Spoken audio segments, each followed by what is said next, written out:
First of all, I definitely thank all of you to be present here, because very rarely people come to Antariksh in space. They don't know it's called Antariksh Mahal. So this place is actually called Antariksh Mahal. And Antariksh means space. So we have to do something to be there.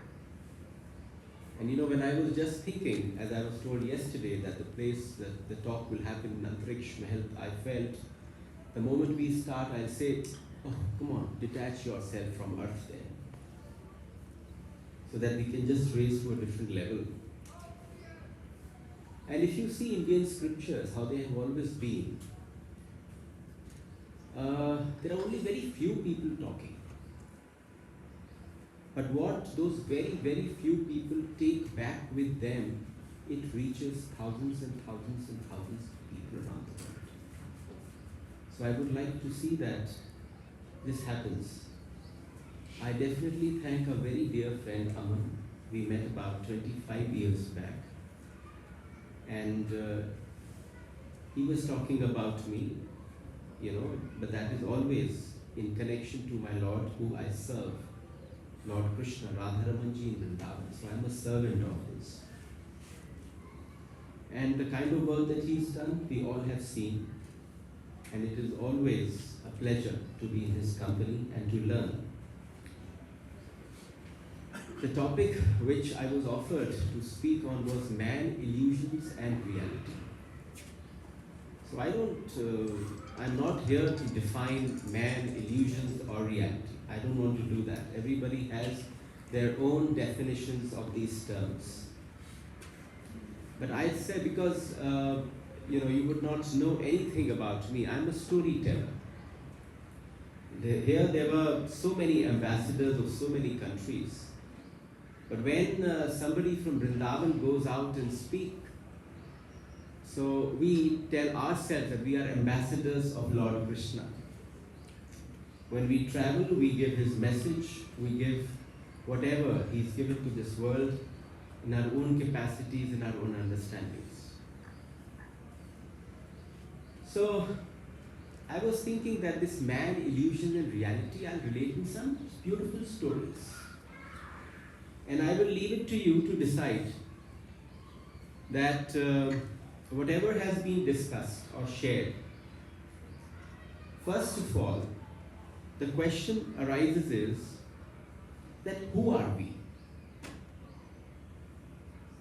Because we just gather information. We literally are a storehouse of things that we see, we grasp, we read, we are informed, we are exposed to. But at the end of the day, we don't know who are we.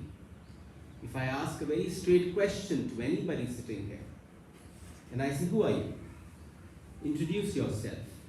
The first thing can be your name, but when you say Indian wisdom, how does it relate to this question is very different. And as I said, I'll be weaving the whole story the whole talk in few stories, so that you carry something back with you. Ponder over it, and it should just give some goosebumps when you think about it. So Kalidas, the great poet, was meeting, he was crossing a village. And he was a scholar, he was a Sanskrit scholar, a poet of amazing, he had such a great command of literature. One of the most beautiful poems have been written by him. He was crossing a village. See, normally when we speak in Vrindavan and we do our storytelling, we always let people know, don't hear from your ears. Hear from your eyes, so that you can start seeing it. Imagine this, Kalidas is crossing the village and he saw on a well, this very beautiful looking village woman was drawing water out of the well. And he was feeling thirsty, so she went to this lady and said, can you offer some water for me? I'm feeling thirsty, I want to drink some water. So she says, fine, I can definitely feed you some water, but who are you? Introduce yourself. Kalidas felt that how will this village lady ever realize who she is meeting? I'm such a great scholar. I'm such a great poet. Will she even understand what a poet is? So he said, I am a traveler. The lady said, no, you are not a traveler. There are only two travelers in this world. One is sun and one is moon. They are perpetually traveling. Sorry, you don't seem to be a traveler. Kalidas was actually surprised by the answer. Because actually, there are only two travelers in this universe who are perpetually traveling. Then he said, okay, I am a guest. The moment Kalidas said that he's a guest, that village lady said, oh, but there are only two guests in this universe. Who are these two guests? Asked Kalidas. And that village lady said that it is youth and wealth. It's only youth and wealth are the guests in this universe. You are not a guest. You don't seem to be a guest. Amused this time. Kalidas was not expecting an answer of this depth by a village lady drawing water from the well, about to go home, feed her children, cook food. He says, okay, so I am a tolerant person. He says, okay, he's introducing himself and said, I am a tolerant person. When they said, I am a tolerant person, she said, no, you cannot be a tolerant person because there are only two people who are tolerant in this universe. One is earth and one is trees. However, you may stamp on them, you can throw stones on them, but what earth would do is nurture you, and what trees would do would give you fruits if you throw stones at them. This time he just felt, now what should I say? He was speechless. Imagine. Simplicity can make a lot of wise people speechless sometimes. Because wise person can attain knowledge. But simplicity adds up a little charm to it. This wise lady, this woman from village was just waiting for him to give the perfect answer. And he could not. But he said, okay, then I am a stubborn person. I need to drink water. Kalidas said, I am a stubborn person. She says, no, but there are only two people who are stubborn in this world. Just two people who are stubborn in this world, and those are hairs and nails. Keep on growing. You keep cutting them and they keep growing, so they are the most stubborn people. He actually felt now he was nothing had to say. So finally, when a wise person has to prove himself correct, what does he say in the end? He says, okay, I am a big fool. He says, no, but you're not even a fool, because there are only two kind of people in this world who are fools. He says, oh, fools mean there are two types. What are those? He said, the king or the leader, who just does not know anything, yet he feels he is the smartest, is a big fool. And the follower who's following such a king and a leader is also a fool. And exactly in front of him, in front of Kalidas, literally at that point of felt that he should just bow down. He bowed down, got into the feet of that lady, and she converted into a goddess of wisdom. And she said, you have known everything. I know you are a scholar. I know you have written poetry, but you just felt as if what this village woman would know about poetry and about me. The best part is this, that apart from knowing everything, you should know yourself. and tell you, until and unless you don't know yourself, you're living in an illusion. You may be a man, you may be a woman, but you are actually living in an illusion, far, far away from reality. So as I said, that this particular 40-45 minutes, if we have the capacity to listen to this conversation for 45 minutes, then I felt that I will be weaving in so that I can just make my way to your heart in some way or the other. Because it is said, when I was learning how to speak on spiritual and Indian wisdom, I was always told that don't let your audience go until unless you touch their heart. Because we have very similar things. We may be from different cultures, but we are exactly the same. So after that, Kalidas actually felt that he was outsmarted. And when our scriptures say, know thyself, it does not mean they're asking or they are telling that, oh, attain some knowledge. No, they're not saying that. They are saying that they're talking about some inner transformation. It's not about knowledge at all. A person without any awareness of self has not reached the pinnacle of being a human. Cannot. It's just impossible. So that's why when we say that a person does not know, you don't have to say to a rose that be a rose. Rose will always stay as a rose. A lotus stays as a lotus. But if you ask a man, do you stay as a man? There's a big doubt about it. Sometimes we become an animal. Sometimes we become some other kind of animal.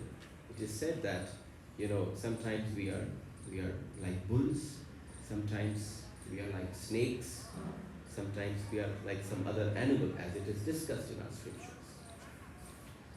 And when, the first word in our talk was man, and who was the first man? Bible says it was Adam, and our Indian scripture says it was Manu. But I believe, which I think, there must be millions and millions of men before Adam also. But Adam was the first person to say a no. He was the first person to say a no. And when no comes out, that is just the presence of ego. That means there were endless number of men, but with no egos. The moment he said no, he was the first man recorded, oh, he is a man with ego. And for saying that no, he was thrown out of the Garden of Eden. He was thrown out of the Garden of Bliss. But what does one understand? In my understanding of this, when you say that you have been thrown out of the Garden of Bliss, every man has to be thrown out of the Garden of Bliss, because when you leave your childhood and you get into adulthood to grow up, you go through the pain, and that leaving of childhoodness, leaving of innocence is actually being thrown out of the Garden of Bliss. And Bible also says, it also says that the kingdom of the heavens shall be theirs who are like children, who are not children. Who are like children. That means you're born as a child. But the best gift that you can give yourself is to go back to your grave as a child. If you could do that, then you understand what real reality means. Sufis say that man is a machine. The Sufis say, Gurdjieff has said, that man is a machine. Because man, as he is utterly unconscious, he is nothing but his habits, a sum total of his habits. That's why he is a machine.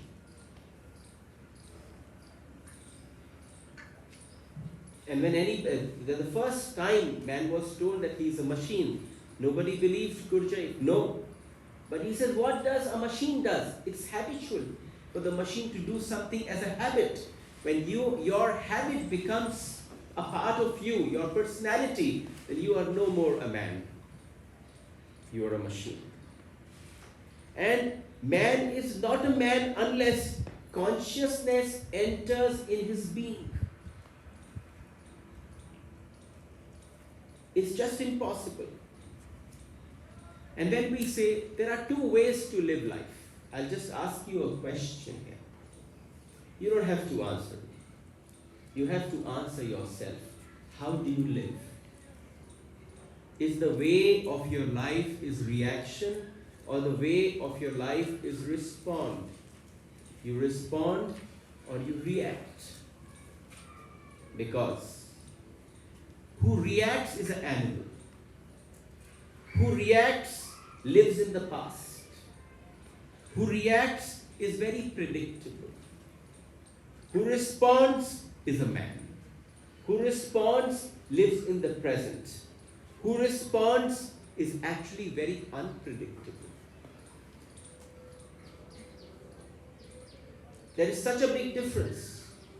Again, if we say that a part of the story has to be thrown from here, because if there are three categories, one is reaction, respond, and say a person is a meditator. So I literally spoke about three levels. One is an animal who's reacting. Who's responding is a man, is a human being. Only a human being can respond. And when a man becomes a master, he meditates. He lives in his own self, and the only way of his life is meditation. When you respond spontaneously, you don't react, action is born. People feel reaction is action. No, reaction can never be action. Action is only born when something happens in spontaneity. When your nature is fixed, somebody knows if I bump into him, he can become angry. So he knows how to trigger anger in you. You become predictable. But suppose if somebody bumps into you and says, oh, let me hug you, let me see if you have not hurt yourself. It was respond. But that was very unpredictable because you did something which was not your habit. You just changed it, you responded. I'll tell you a very beautiful story pertaining to this example. Buddha was crossing a village. So an old woman who was living in that village, the moment she got to know, she came out on the roads and she spit on Buddha's face. Buddha sat right then and there on the ground. Just over there on the ground, and said to that woman, do you have something else to say, Ma? Mother, do you still have something else to say? Please finish it. She was not expecting this answer from Buddha. She was not. She was expecting Buddha will shout and yell at her. Buddha said, no, Ma. I just want to finish this discussion. You spit on my face is okay. But do you still have something else to say? So Buddha said, no. That lady said, you don't understand. I didn't even wanted to touch your cheeks. I just wanted to spit on your face because you've taken my son away from me. And when Buddha heard this, Buddha said, that's why. He held that woman's feet and said, anything else, just finish it. She said, but you're not getting angry at me. And Buddha said, because I own myself. I'm not your slave. The moment somebody triggers something in you, you all watch televisions, you have a remote control in your hand. You can keep changing channels. But now, come on, this is your life. It's high time take the remote control of your life in your own hand and come out of the clutches of illusion. No reality. That's required. I was so happy when he shared, because we were literally exchanging which topic to come up with such a distinguished audience here. So I said, anything that you say. Means we have plenty of time, we can work on anything. So I loved, because with people who knows what they are doing, they have so much of information. But what is the point if they lead this whole life without knowing themselves? It is said that, as I started this talk, and we said we should touch deep. And problem is we just touch only on the surface. As your phone suggests, you have a contact list and you have a connection list. As a contact list, you can have endless number of people, but how many are you connected to? That's the question. The idea would be to connect deep, because there was a beggar.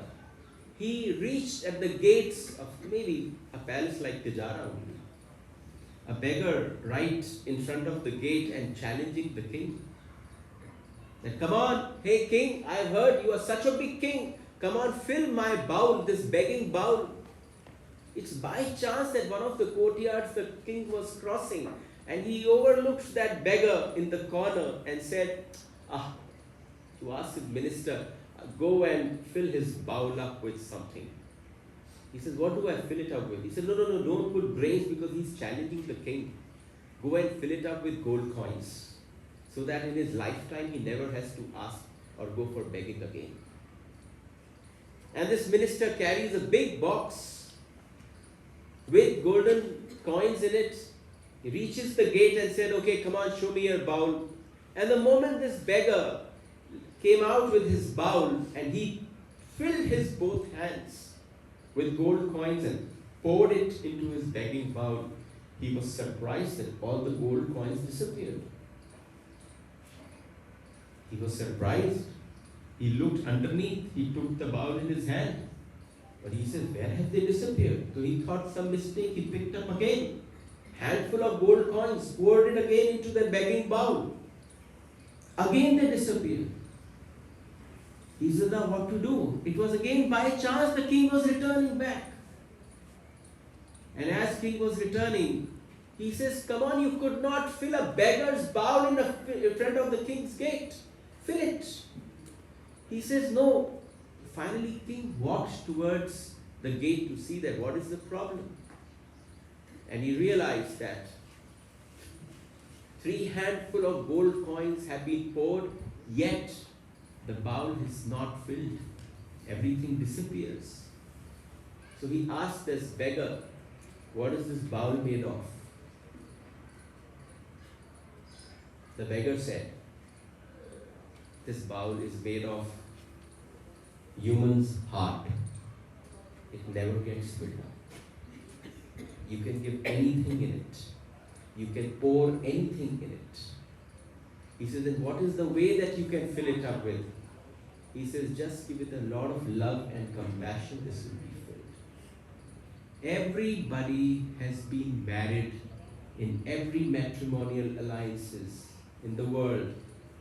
Our Indian scriptures reveal a very beautiful, fascinating part here, that we don't see that a man or a woman is married. They are actually beggars.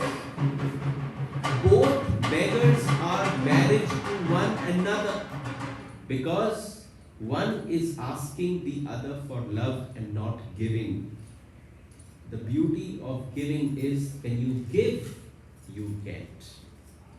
But when you don't know how to give, and let me tell you, until and unless one doesn't give, you cannot escape the illusion that you live in.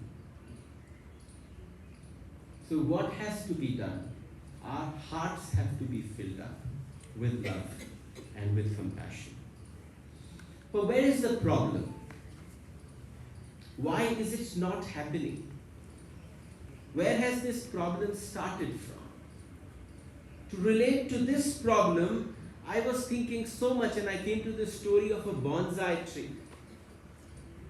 How many of you have bonsai at homes? So if you feel bad,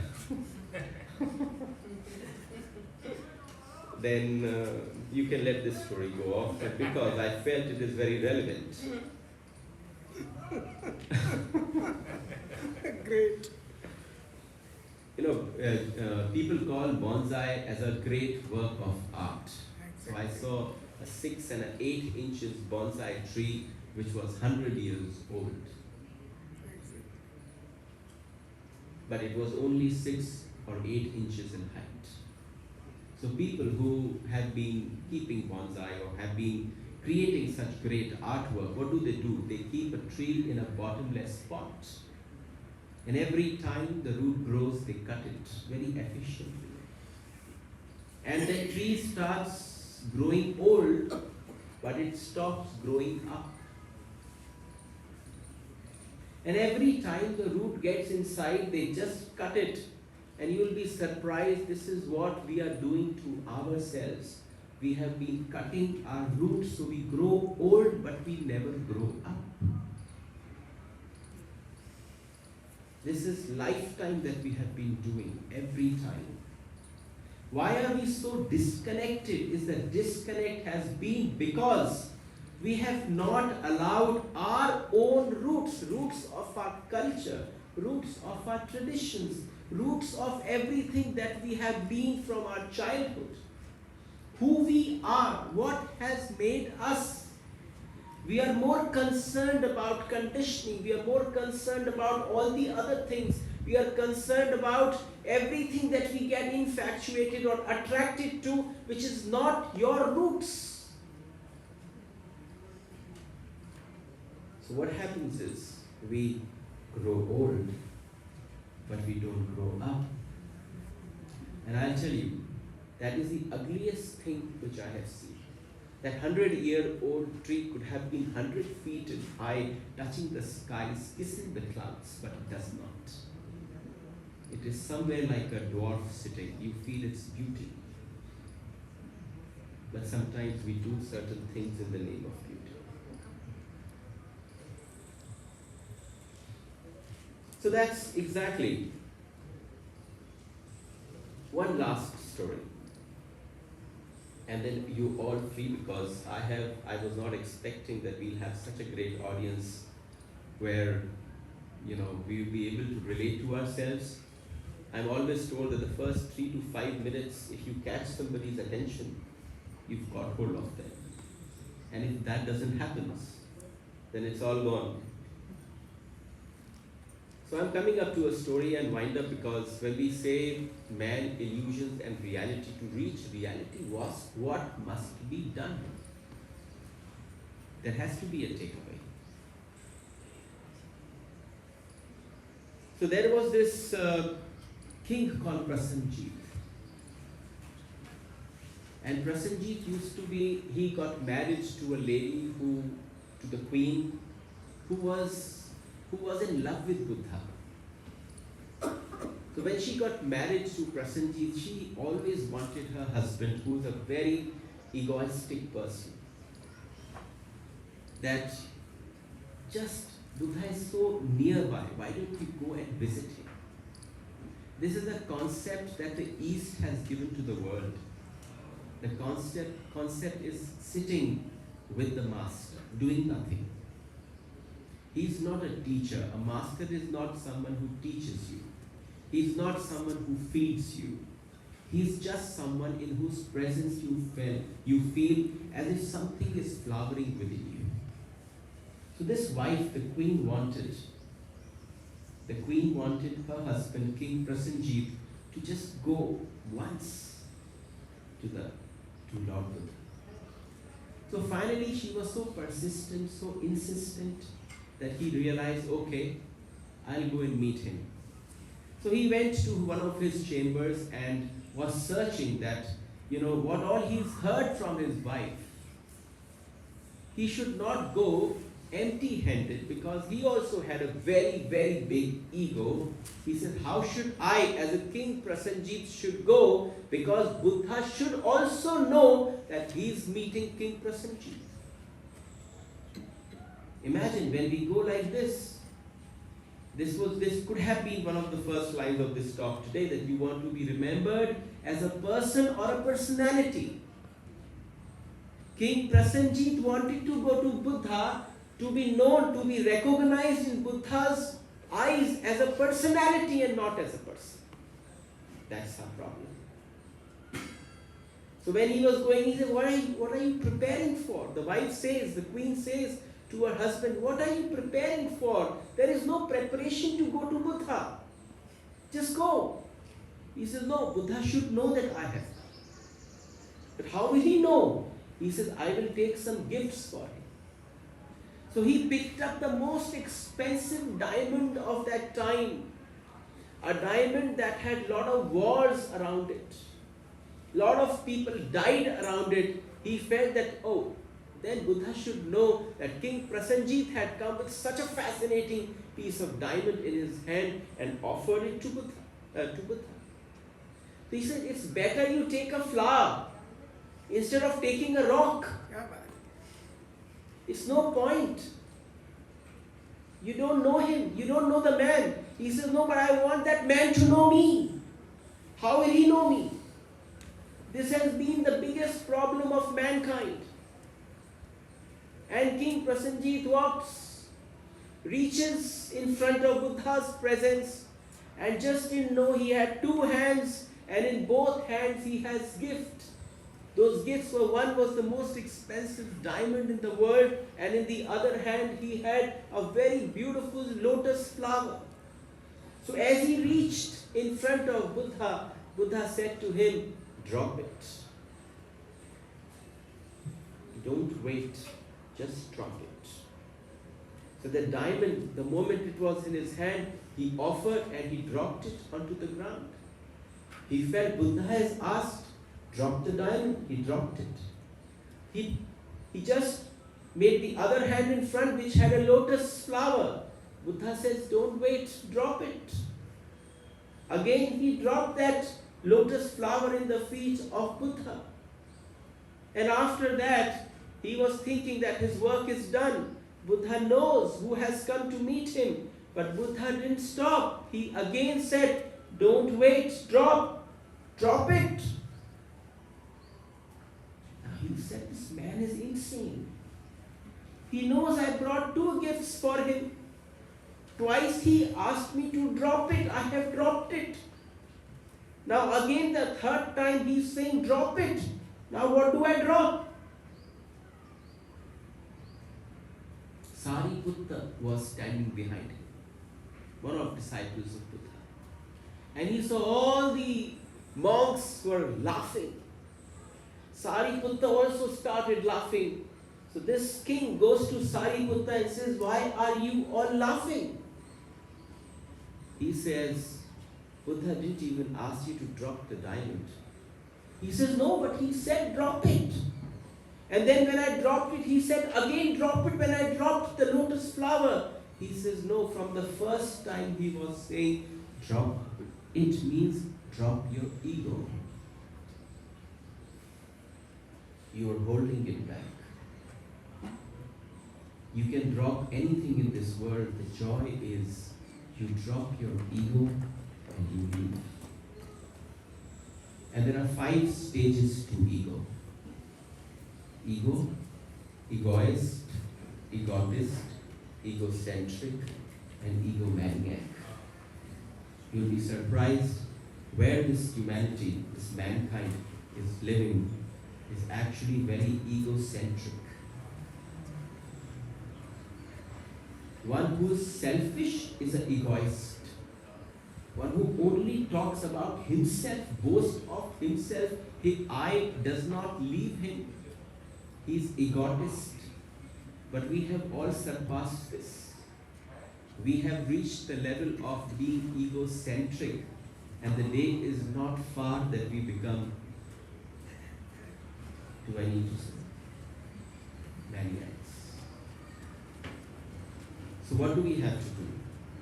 We just have to drop it. And as you drop it, the thing is done.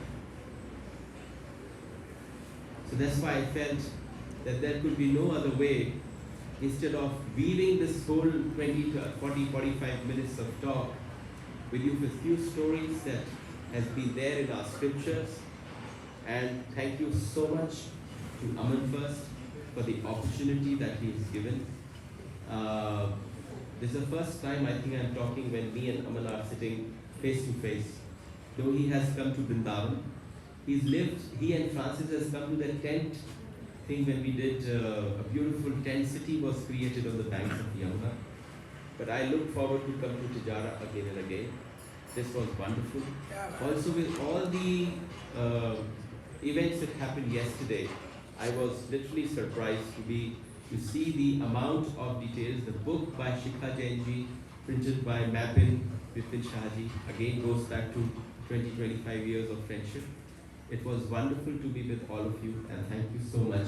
The unveiling of the painting by Ravindra ji, am I right? Right, Ravindra ji. It was beautiful. Thank you so much.